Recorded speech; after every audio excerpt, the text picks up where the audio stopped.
Hola, hola, hola. Bienvenidos a mi canal de tutoriales de mecánica vectorial para ingenieros. Hoy vamos con la presentación número 11. Fuerza en el espacio, componentes rectangulares de una fuerza en el espacio. Ahora vemos, a diferencia de cuando teníamos fuerzas en el plano, que solo teníamos dos ejes, uno en X, uno en Y, y descomponíamos una fuerza en dos componentes rectangulares. Una era Fx en la dirección X y otra Fy en la dirección del eje Y. Ahora tenemos un tercer eje que es el eje Z, y vamos a tener ahora una fuerza que no está en el plano XY como la teníamos anteriormente, sino que está en un plano girado con respecto al plano XY, un ángulo phi. Es decir, que tenemos un plano vertical OBAC que está girado un ángulo phi con respecto al plano XY. De manera que la fuerza ahora está en el espacio. Pero como es un rectángulo, vamos a descomponer la fuerza en dos componentes rectangulares, una en la dirección vertical y otra en la dirección horizontal, que serían la componente Fy dirigida a lo largo del eje positivo y una componente FH que no está en ninguno de los ejes, por lo tanto le llamamos FH refiriéndonos a la fuerza horizontal. Ahora vamos a introducir otro ángulo dentro del plano vertical, que sería el ángulo θy, que es el ángulo que se forma entre la fuerza y el eje Y. Y como estos son rectángulos, el lado opuesto de FH es igual a FH. Ahora tenemos un triángulo rectángulo OPA, donde tenemos una hipotenusa F, un cateto adyacente, que sería FY, y un cateto opuesto que es FH. Ahora en ese triángulo rectángulo vamos a hallar el coseno de θy, que sería el adyacente, que sería FY, sobre la hipotenusa, que es F. De ahí entonces obtenemos la fórmula que dice que Fy es igual a F por el coseno de θy, fórmula número 1. Fíjense que aquí los datos de mi problema inicialmente son el ángulo phi, el ángulo θy y la fuerza. Phi, θy y la fuerza. De manera que mis datos deben estar con esos, mis resultados deben tener esos datos. Ahora bien, ¿qué es lo que perseguimos aquí? Es descomponer la fuerza en tres componentes rectangulares, una en la dirección X, una en la dirección y otra en la dirección Z. Aquí tenemos la componente Fy dirigida en la dirección positiva del eje Y. Vamos a ver ahora el seno de θy, que sería el cateto opuesto FH sobre la hipotenusa, de donde tenemos que FH es igual a F seno de θy. Dijimos que necesitamos obtener las tres componentes de la fuerza F en la dirección de los tres ejes, pero cuyos datos eran la fuerza y los dos ángulos. Por lo tanto, FH no es un dato original, por lo tanto le ponemos una letra A para usarla dentro de un momento. Entonces ya tenemos definido Fy, necesitamos definir FH. Lo que sí tenemos es que sustituimos la fuerza F por dos componentes Fy y FH. Si trazamos paralelas a los ejes por la punta de FH, tenemos que un rectángulo, que sería el rectángulo OECT, que vemos acá, y como es un rectángulo podemos descomponer la fuerza en dos componentes rectangulares, una que sería dirigida a lo largo del eje X positivo, que sería Fx, y una a lo largo del eje Z positivo, que sería Fz. Y como el lado opuesto a Fz y el rectángulo es igual a Fz, tenemos acá un triángulo rectángulo donde la hipotenusa sería FH y el cateto adyacente sería Fx y Fz, que sería lo opuesto, y el ángulo sería phi. tenemos el triángulo OCD. Bien, ahora con el triángulo OCD tenemos que el coseno de phi es igual a al lado adyacente, que es fx, sobre la hipotenusa, de donde tenemos que fx es igual a fh por el coseno de phi. Sería la ecuación B. Todavía no tenemos, tenemos todavía fh dentro de la ecuación, por lo tanto no la vamos a definir como una ecuación ya definitiva. Vamos al seno, sería el seno, el cateto opuesto que es fz sobre la hipotenusa fh, y eso nos dice que fz es igual a fh por el seno del ángulo phi. Ahora, ¿qué hacemos? Si nosotros sustituimos la ecuación A que obtuvimos anteriormente en las ecuaciones B y C, recuerden que la ecuación A era fh igual a f seno de teta y, lo vamos a sustituir en las ecuaciones B y C.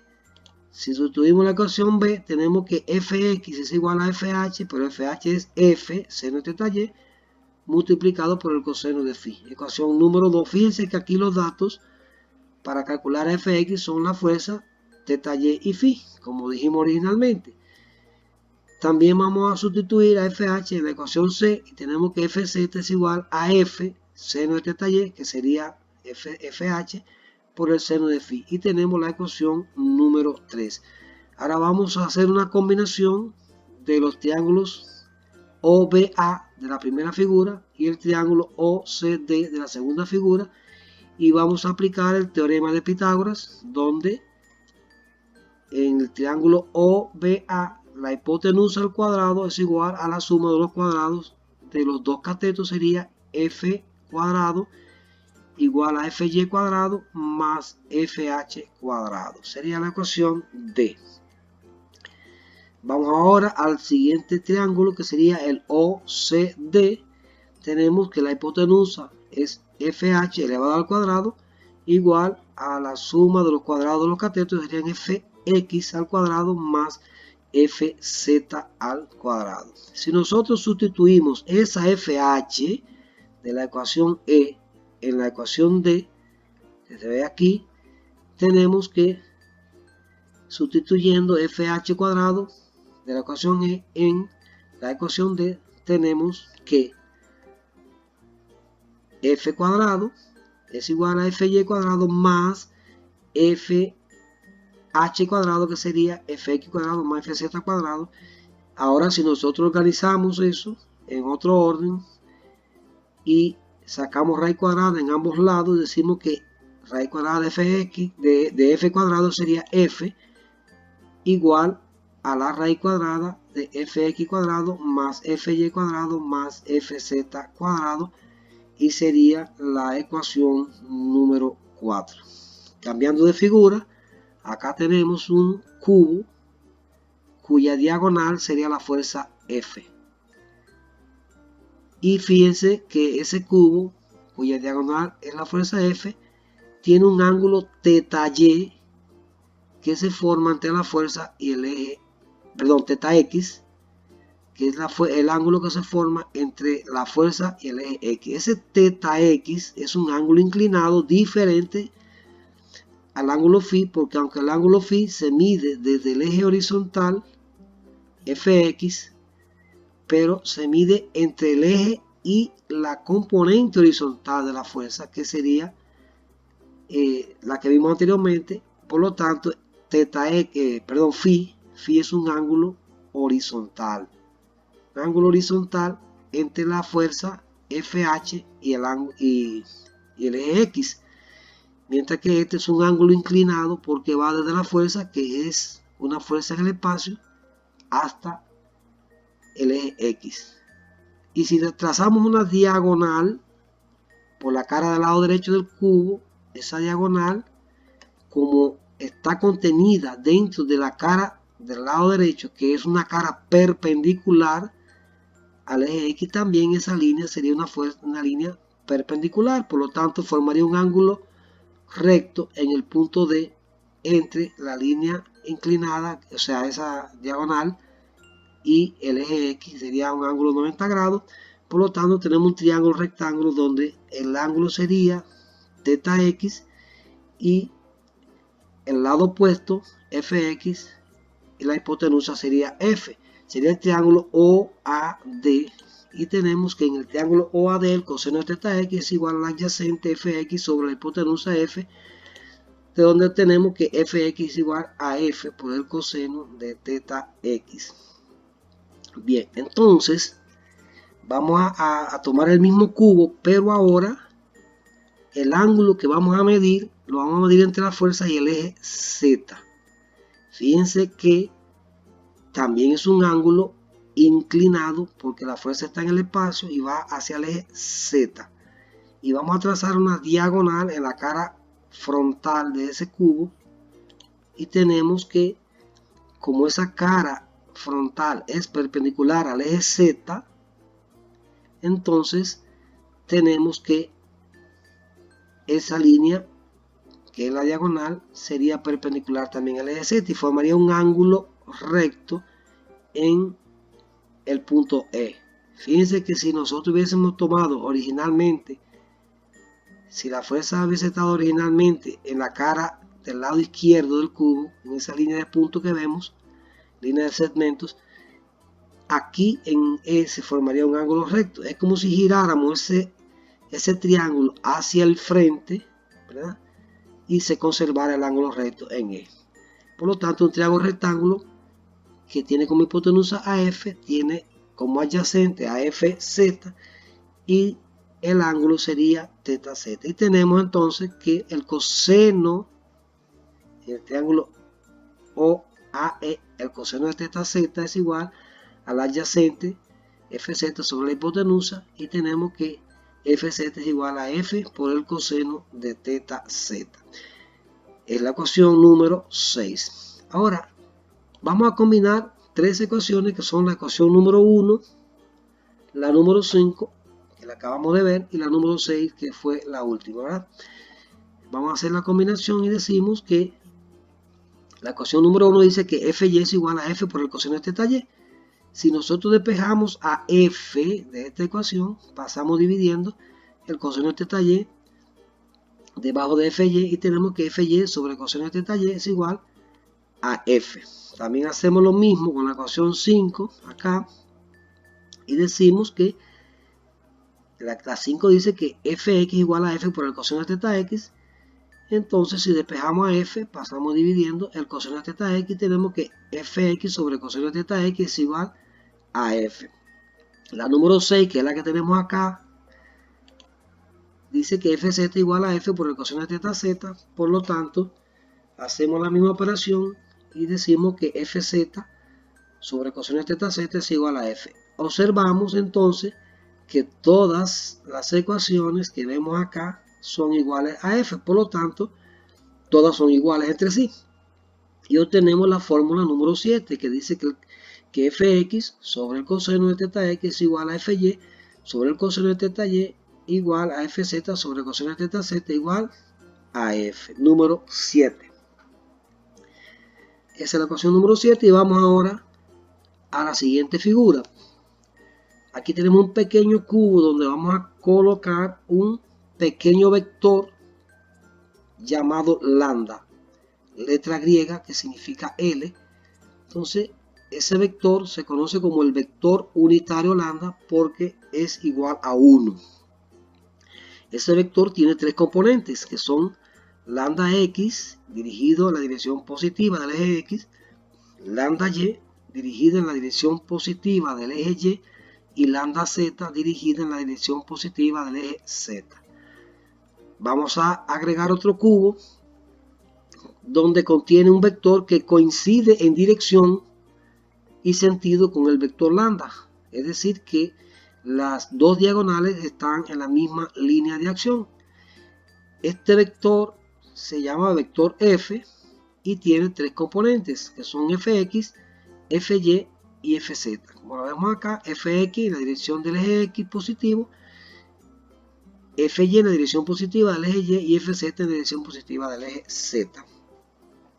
Ahora, si nosotros escribimos vectorialmente el vector f, tenemos que el vector f es igual, fíjense, anteriormente el vector f se escribía como fxy y fyj. Bueno, ahora vamos a agregar un tercer vector unitario que es k. Entonces sería fx igual a, f es igual, el vector f es igual a fx por y más fy por j más fz por k. Lo mismo escribimos así el vector lambda como lambda x por y más lambda y por j más lambda z por k. Según la matemática vectorial, el producto de un vector por un escalar es un vector. Por lo tanto, si nosotros decimos que la magnitud de la fuerza F, del vector F, sería F sin la flecha encima, ¿verdad? Esa sería la magnitud, por lo tanto es un escalar. Y decimos que el producto de ese escalar, que es F por el vector unitario, lambda, es igual al vector F. Producto de vector por escalar igual a vector. Si despejamos acá al vector lambda, tenemos que lambda es igual al vector f sobre su magnitud. Pero si sustituimos el vector f que está en la parte superior, decimos que lambda es igual a fxy más fyj más fzk dividido por f. Si sustituimos fx por la ecuación número 5, fy por la ecuación número 1 y fz por la ecuación número 6, tenemos que, según la ecuación 5, fx igual a f por la ecuación de teta x por y. La ecuación 1 dice que fy es igual a f coseno de teta y por j. Y según la 6, fz es igual a f coseno de teta z por k. Todo dividido por la magnitud f. Fíjense que en los tres términos que están en el numerador son f, se van a eliminar con la f que está en el denominador y quedaría que lambda es igual a coseno de teta x por y más el coseno de teta y por j más el coseno de teta z por k.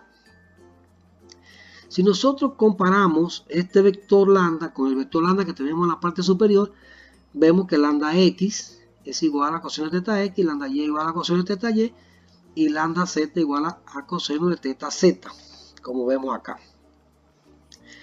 Ahora, si vemos cómo se desarrolló la fórmula número 4, f cuadrado es igual a fx cuadrado más fy cuadrado más fz cuadrado. De la misma manera que se desarrolló esa fórmula, también lambda cuadrado es igual a lambda x cuadrado más lambda y cuadrado más lambda z cuadrado. Lo único que ha cambiado es el nombre del vector, pero el resultado de la fórmula se obtiene de igual manera.